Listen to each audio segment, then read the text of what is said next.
Put the cattle thief out of my brother's hall. She will not stand among honest folk and swear her lies over the very book she has cooked these 45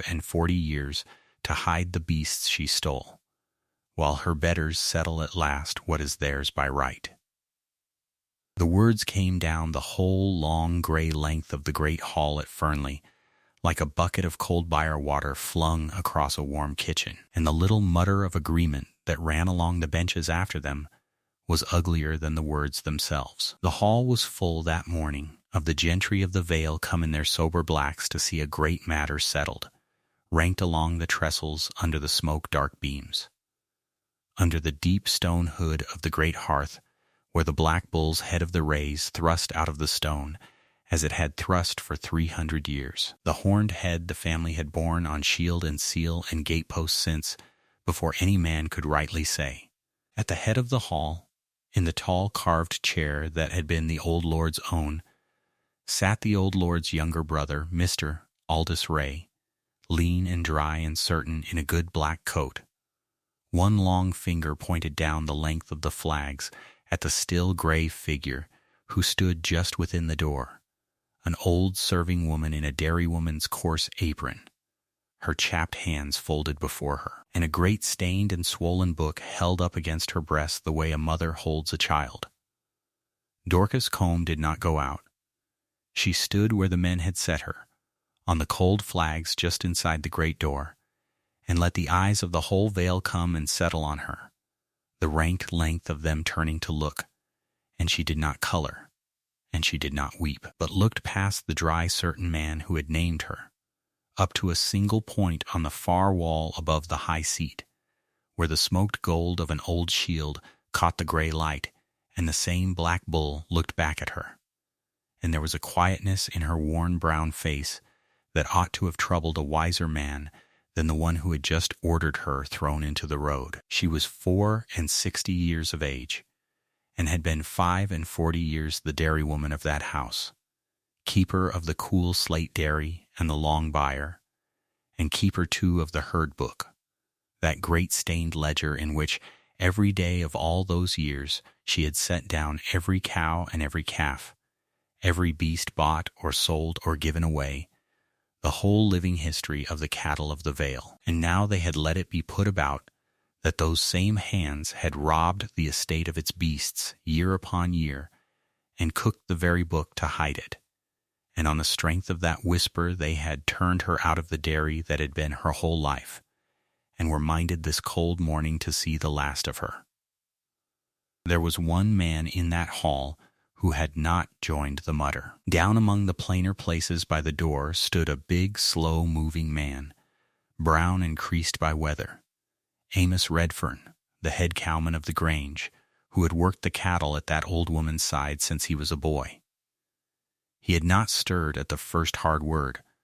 but when the two footmen came forward, shame-faced, to take the old woman by the arms and put her out, Amos Redfern stepped in front of them and set his broad back against the door, and said, low and level so that the whole hall heard it, that no man would lay a hand on Dorcas Combe while he had his 2 feet under him, that he had counted the herd with her every Michaelmas of his life,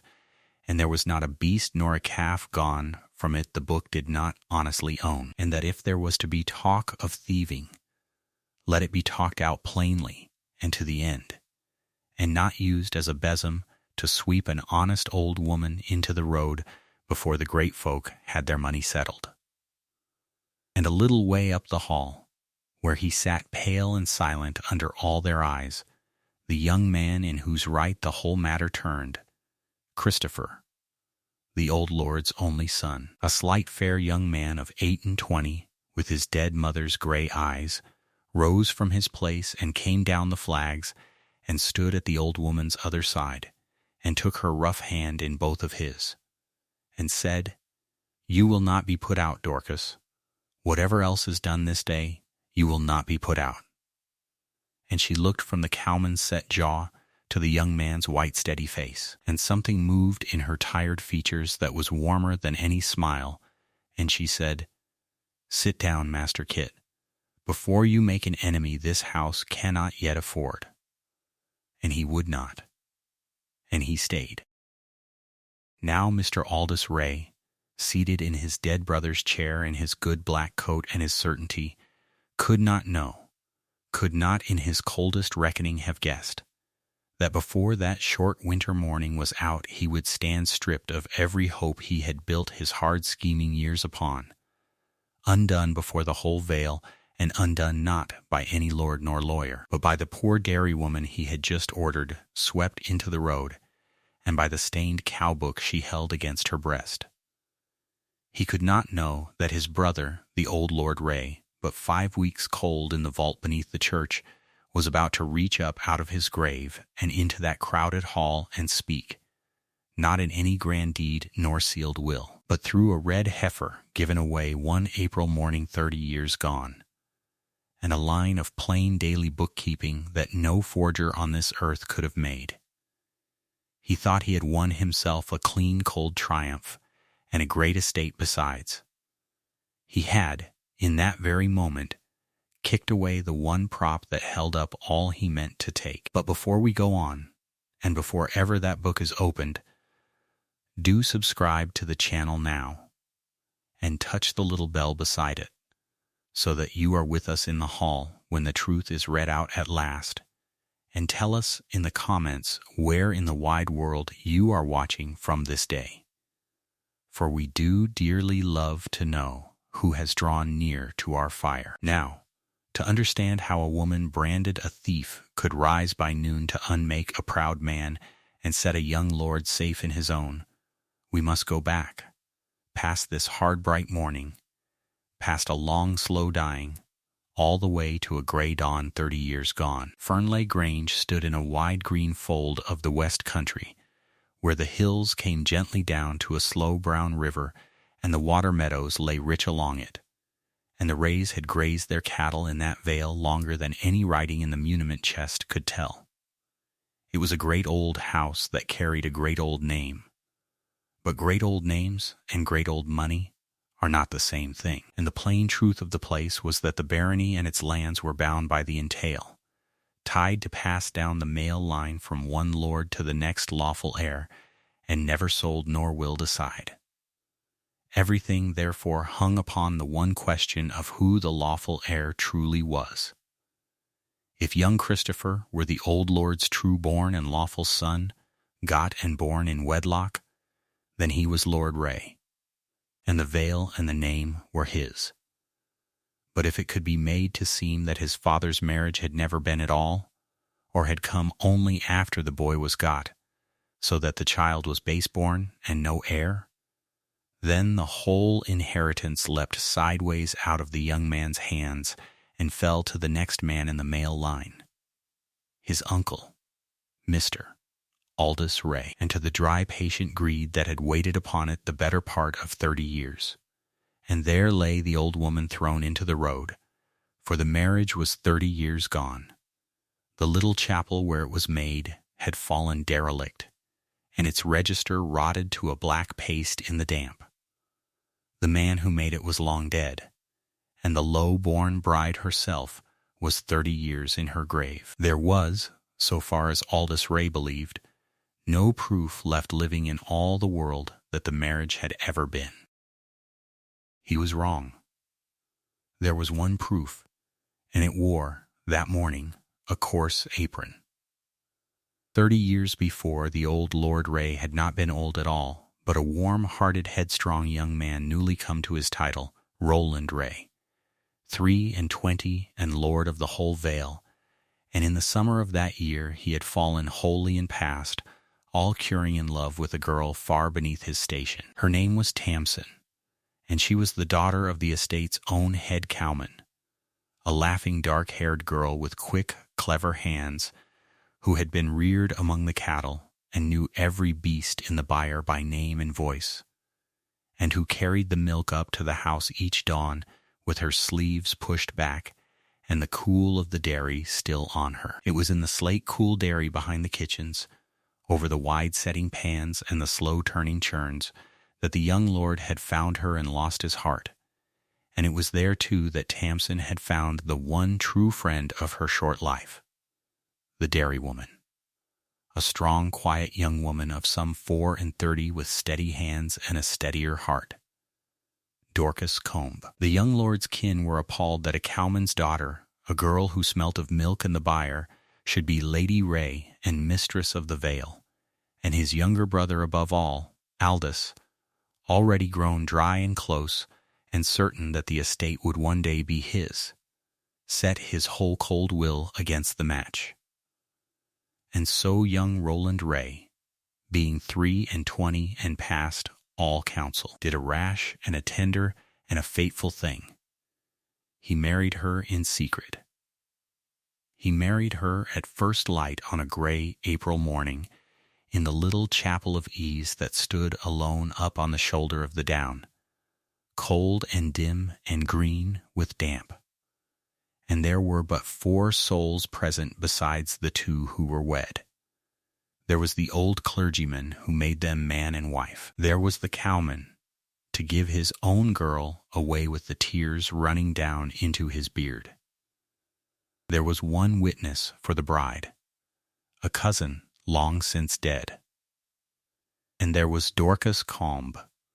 who stood up as the bride's only woman,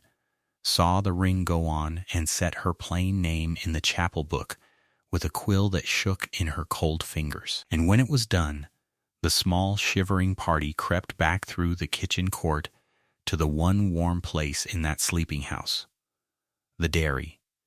where Dorcas had risen in the dark to lay a fire and ready a wedding cup. And there, out of her own 2 hands, she gave them a hot posset of new milk and honey to warm the bride. And young Lord Roland, warm with the posset and the wonder of what he had done, would give his bride a wedding gift then and there, with the sun scarce up. So he went out to the byre in his wedding coat and led in,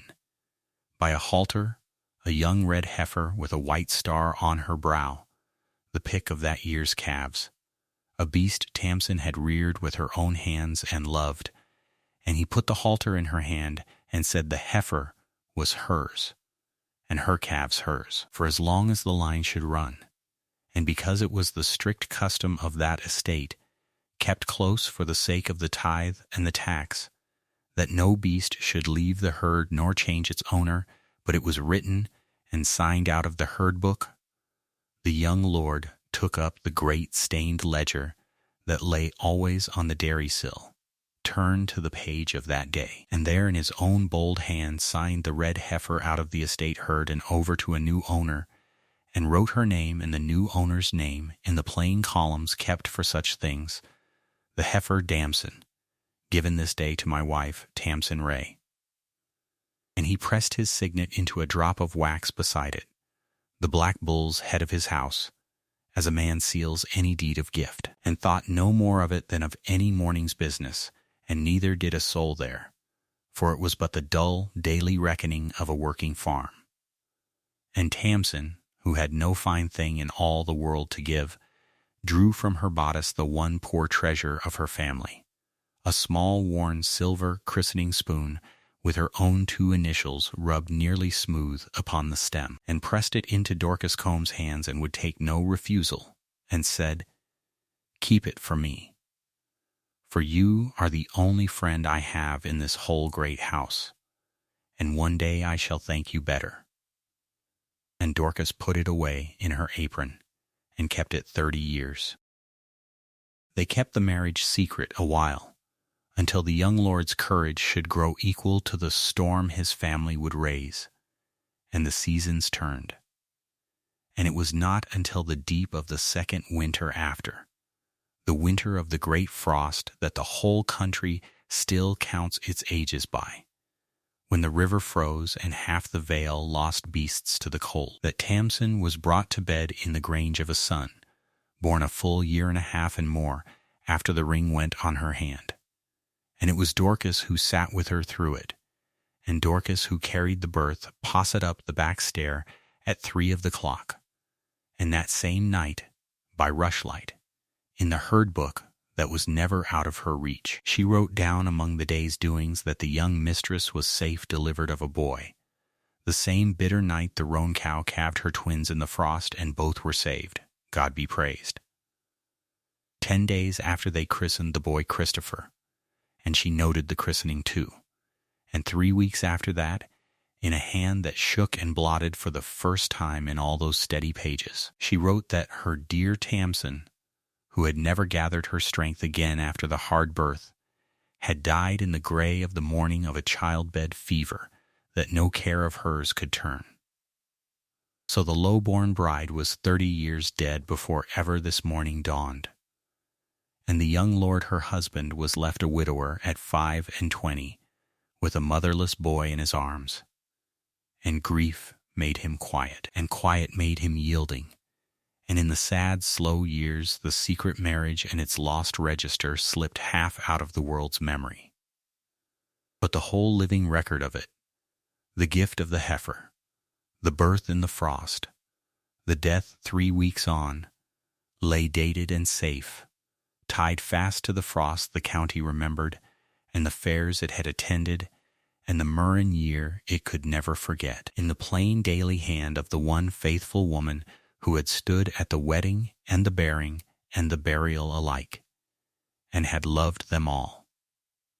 And it was Dorcas Combe who raised the boy. It was the dairy he ran to when he was small and hurt or frightened, and the dairywoman who had his winter coughs and his cut knees in her 2 hands, and told him, though never the whole of it, that his mother had been the sweetest and cleverest girl in the vale, and had loved him past all telling. So Christopher grew up loving the old woman as few young masters ever love a servant. And she loved him as the last living piece of the friend she had lost. And the years went over the grange, and the old lord grayed, and these 2 years past began to fail, a slow wasting of the lungs that thinned him month by month, that his own old doctor had told him plainly he would never mend of. And through the whole long decline of it, when the fine company fell away, and the house grew cold about a dying man, it was his son who nursed him,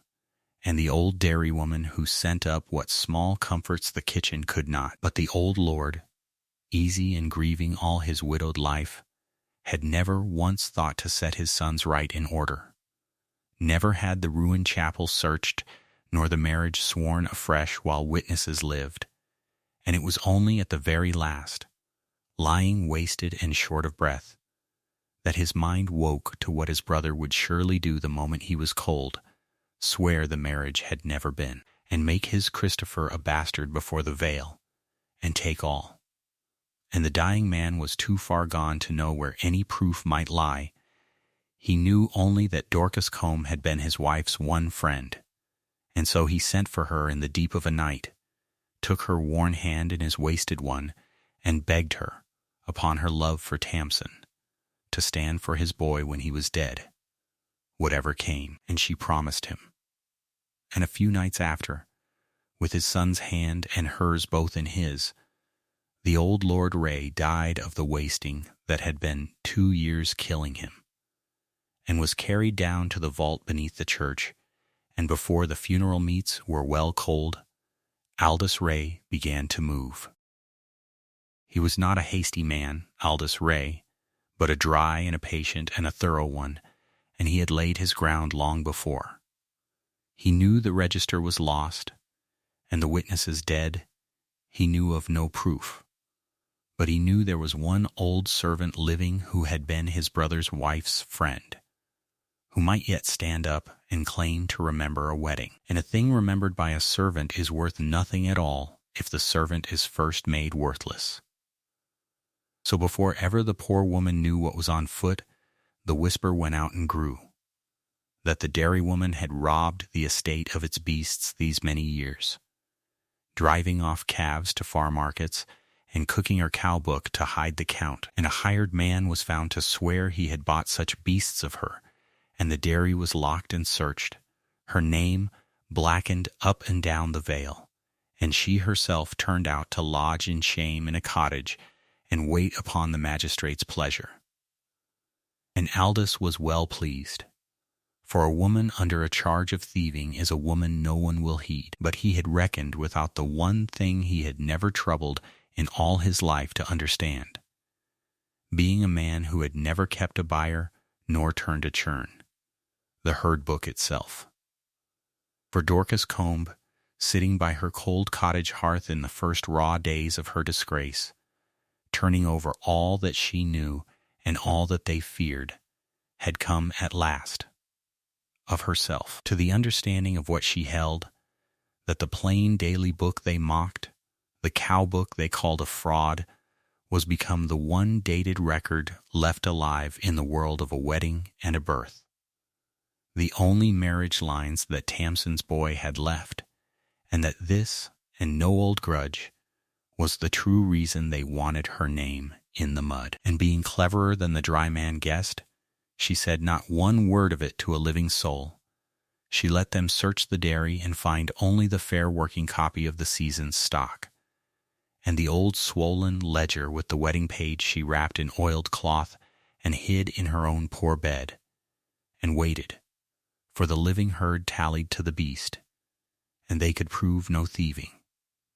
because there was none. But neither would they let the charge quite fall, for it served too well. And there the whole matter hung, the old woman disgraced but uncondemned, on the very morning that Aldous Rae's claim to the barony came at last to be heard, before the commissioner and the assembled vale, in the great hall of the Grange. And so we are come round again to that hard bright morning, to Aldous Rae cold and dry in his dead brother's chair, to the young Christopher pale, and all but dispossessed, to the head cowman with his back to the door, and the old dairywoman standing on the flags with a stained book at her breast that not one soul in that hall, save one, knew the worth of. Presiding over all, at a table below the high seat, sat the man sent down to hear the great matter of the entail, the commissioner, a spare, grave, elderly gentleman named Sir Miles Fenn, who had a name in that country for a cold, fair mind. And the claimant's counsel, a smooth, well-fed gentleman named Mr. Sedley, was well into his argument, and it was running all one way. He rehearsed how the register of the alleged marriage was lost beyond recovery, how no clergyman nor witness living could be found to speak to it, how there was, in plain law, not one particle of proof that the late lord had ever wedded the cowman's girl at all, let alone before her child was got, and how the company must therefore see that the young man Christopher was no lawful heir, and that the barony and the broad lands of the vale descended clean and clear to his client. And the gentry nodded gravely along the benches, for the thing was smoothly said and seemed watertight. And in the great carved chair Aldous let a thin, dry smile touch his mouth, and looked once down the length of the flags at the disgraced old woman by the door, with the settled contempt of a man who has already counted his winnings. And it was into that smooth and deadly moment, as the council gathered his papers to sit, that the old family attorney of the Raes, a spare, upright gentleman named Mr. Ashworth, who had kept the house's affairs 40 years and had loved the old lord, rose slowly from his place, begged the commissioner's pardon, and said that before the great matter was declared closed there was a witness present and a thing to be seen, that the court must in justice hear. And he turned and looked down the hall at the old woman by the door, and said, "Gently, now, Mistress Combe, bring it forward." It is the hour he would have wished. And Aldous came half out of his chair, and said sharply that this was monstrous, that they would not hear a word from a proved thief, a woman under a charge of robbing the very estate, a disgraced servant with a grudge as long as her arm, and he bade the commissioner silence her, and have her put out. But Sir Miles Fenn, who was a fair man, said he would hear what the old attorney thought so grave, that as for the charge of thieving, it was not proved, and was not the matter before him that day, and that the woman should come forward and be heard. And Dorcas Combe walked, for the first time in 6 weeks with her head up, the whole long length of the great hall, past the staring gentry and the dry, cold man in the carved chair, up to the great table below the high seat, and she laid down upon it the stained and swollen book, drew off its oiled cloth, opened it to a page she could have found in the blackest dark, stepped back, and let it speak. The old attorney set his spectacles, and in the great hush he read it out. He read the plain dated entry of that April morning 30 years gone. The young master wed at dawn in the chapel on the down, the wedding posset made in the dairy, and then in the columns kept for the coming and going of beasts. He read the young Lord Roland's own hand signing a red heifer named Damson out of the estate herd and over to a new owner, and he read the new owner's name, set down that morning in the master's own bold letters, my wife, Tamsin Ray. And beside it, pressed into a drop of wax 30 years old, was the black bull's head of the Rays, the selfsame horned head that thrust from the gray stone over the great hearth above their heads and stood in smoked gold upon the shield on the wall. He turned the leaves and read the birth,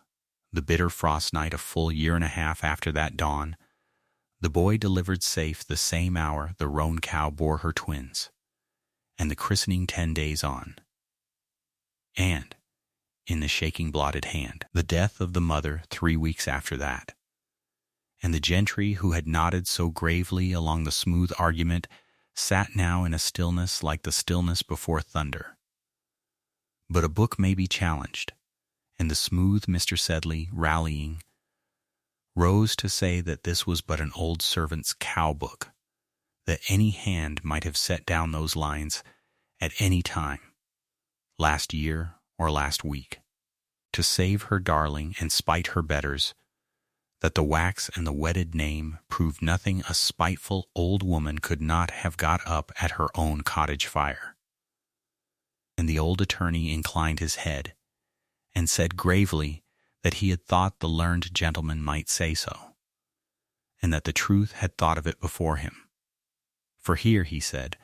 was no book that could be got up by any fireside. Here was 45 years of daily reckoning,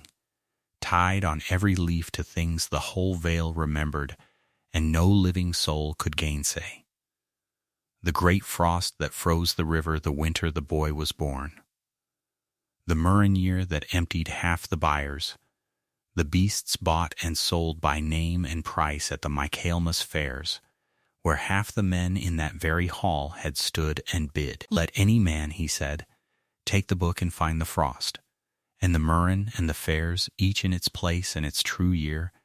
and then stand up and tell the court that the wedding gift written on the same aged leaf, in the same aged ink, was set down but last week. And then, said Mr. Ashworth, if the court still doubted that a plain book could keep a true date, let it hear that date sworn by a witness no forger ever born could counterfeit. And he lifted his hand toward the great door. And the great door opened, and there came up the whole long length of the flags of that proud hall, led on a halter by the head cowman with his cap in his fist, a quiet red cow with a white star on her brow, her breath smoking in the cold air, her hooves ringing strange and loud on the stones where no beast had ever walked before. A gasp and then a startled ripple of something near to laughter ran the length of the benches, but the old attorney did not smile. He laid his hand on the beast's warm red flank and said that this was Damson's daughter's daughter, and he named the line back, cow by cow and calf by calf, each birth set in its year on its numbered page in the book before them, an unbroken living chain of 30 years running straight back to a red heifer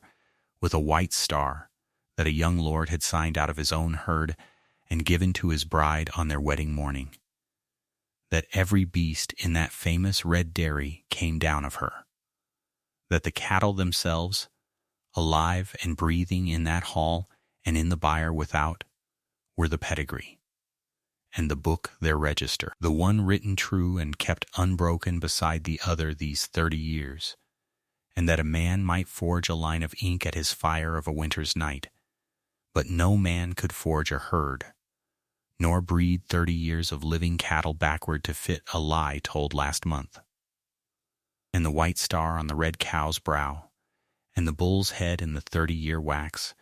and the bull's head in the gray stone over the hearth, stood there together before the eyes of the veil all at once, and the whole hall saw it, and the whole hall knew. And the smooth Mr. Sedley, who was a hard man but not a fool, and would not for his own name and his own trade stand up and swear that black was white, was a long moment silent, and then he did the thing the whole hall waited upon. He set down his papers, turned to the commissioner, and said plainly, as one lawyer to another across the still hall, that he could not go on, that here was a contemporaneous record, made in the ordinary course of a working estate, sealed with the late lord's own signet, and borne out in every date by public events the whole county could speak to, and by the living stock of the farm besides, that it was the surest proof of a marriage and a birth he had met in 30 years at the law, and that there was not a court in the kingdom that would let one word of it be gainsaid. And Sir Miles Fenn, grave now with a colder gravity than the hall had felt all that morning, did more than close the matter of the entail, for the old doctor who had tended the estate rose unbidden, and the head cowman with him, and told the court what the book had shown for years to any who would read it,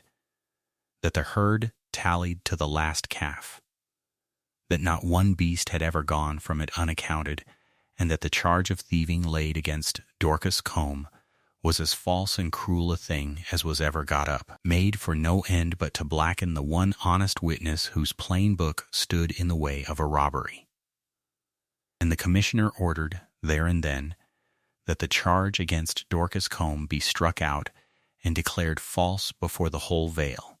and her good name given back to her before them all. And then he declared, before the assembled gentry and tenants alike, that Christopher Wray was his father's true-born and lawful son, and the Lord Wray of the Vale.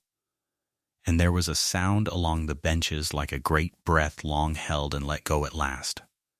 And Aldous Wray sat rigid in his dead brother's chair with the dry certainty gone gray upon his face, and understood, whole and at a stroke, that he had not only lost the great estate he had schooled his patience 30 years to steal, but had branded a thief and thrown into the road, before the whole county, the one honest old woman whose plain-kept book had just proved him would be robber of an orphan,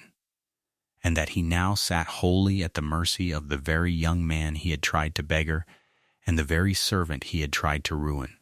And the new young lord came down from his place, and he did not go first to the commissioner nor to the lawyers,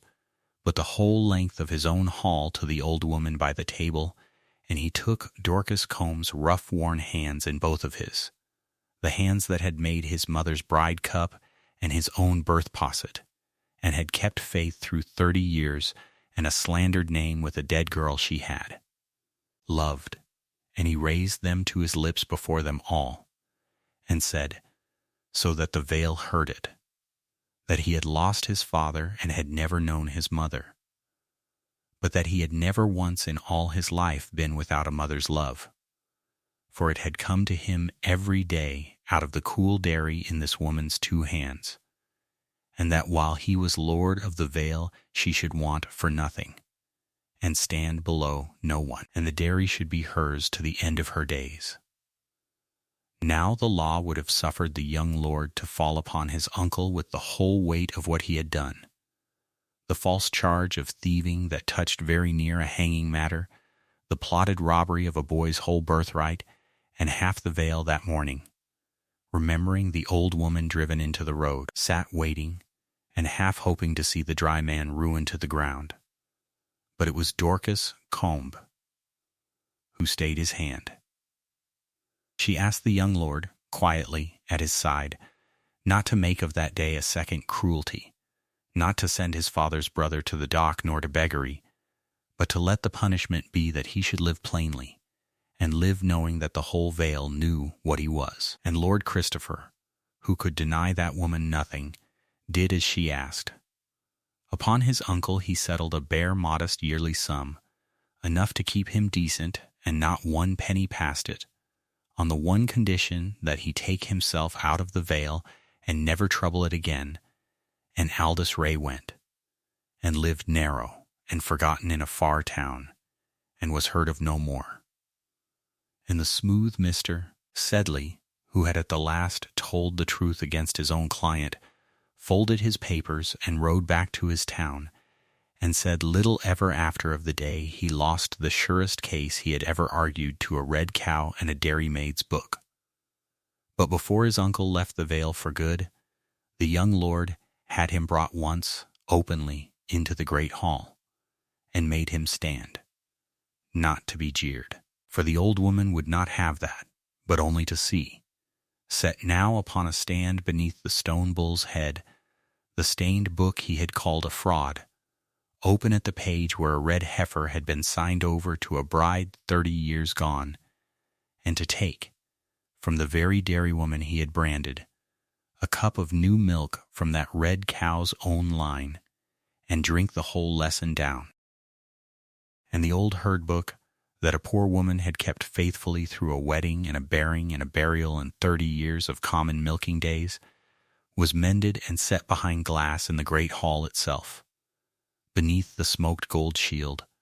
open at the page where a young lord's glad hand had signed a red heifer over to his bride, and beneath it was set the whole plain truth of the matter, so that the marriage a dry man had tried to unmake, and the honest name he had tried to blacken, should never again stand in danger of being lost. And Dorcas Combe did one thing more, that no court had asked of her. She drew from her apron the small worn silver spoon